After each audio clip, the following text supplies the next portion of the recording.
রাজ্যের নতুন মুখ্য নির্বাচনী আধিকারিক আইএস নীলম মিনা। মনোজ আগরওয়ালের জায়গায় সিইও হলেন তিনি। পালাবদলের পরে মুখ্য সচিবের দায়িত্ব গ্রহণ করেন সিইও মনোজ আগরওয়াল। আর মনোজ আগরওয়ালের জায়গায় এবার সিইও হলেন নীলম মিনা। 1998 ব্যাচের আইএস ক্যাডার তিনি। ভোটের সময় সিইও দফতরে পর্যবেক্ষক হিসেবে আসেন নীলম মিনা। একসময় মালদার জেলা শাসক ছিলেন তিনি।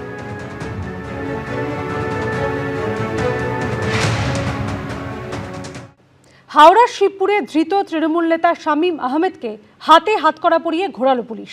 বৃহস্পতিবার মুম্বাই থেকে গ্রেপ্তার হওয়া তৃণমূল নেতাকে কোমরে দড়ি পরিয়ে ভরা বাজারে ঘোরানো হলো। আপাতত পুলিশ হেফাজতেই রয়েছে শামীম আহমেদ। হাতে হাতকড়া, কোমরে দড়ি, ভর সন্ধ্যায় শিবপুরের জিটি রোডে এভাবেই ঘোরানো হলো ধৃত তৃণমূল নেতা শামীম আহমেদকে। হাওড়ার চওড়া বস্তি এলাকার ডন নামে পরিচিত শামীম আহমেদ। অভিযোগ, তৃণমূলের জমানায় তার দাপটে মাথা তুলে কথা বলতে পারত না কেউ। সোমবার পুলিশের সামনে মাথা নিচু করে হাঁটতে দেখা গেল সেই তৃণমূল নেতাকে। পরনে স্যান্ডো গেঞ্জি আর শর্টস, হাতে হাতকড়া। 7ই মে শিবপুরে তৃণমূল বিজেপি সংঘর্ষের ঘটনা ঘটে। বোমাবাজির পাশাপাশি কয়েক রাউন্ড গুলি চালানোর অভিযোগ ওঠে।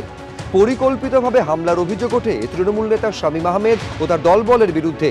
সেই ঘটনায় বৃহস্পতিবার মুম্বাই থেকে হাওড়া পুরসভার প্রাক্তন তৃণমূল কাউন্সিলর শামীমা বানোর স্বামী শামীম আহমেদ ওরফে বড়ইকে গ্রেফতার করা হয়। রবিবার তাকে 8 দিনের পুলিশ হেফাজতে নির্দেশ দেয় হাওড়া আদালত। এর পরদিনই দেখা গেল এই ছবি। কোমরে দড়ি পরিয়ে তৃণমূল নেতাকে ভরা বাজারে ঘোরালো পুলিশ। হতবাক হয়ে দেখল আমজনতা।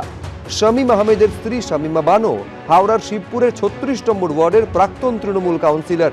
সম্প্রতি এই শামীম আহমেদের রংচটা বাড়ির আড়ালে আস্ত আলিশান রাজমহল সামনে এসেছিল।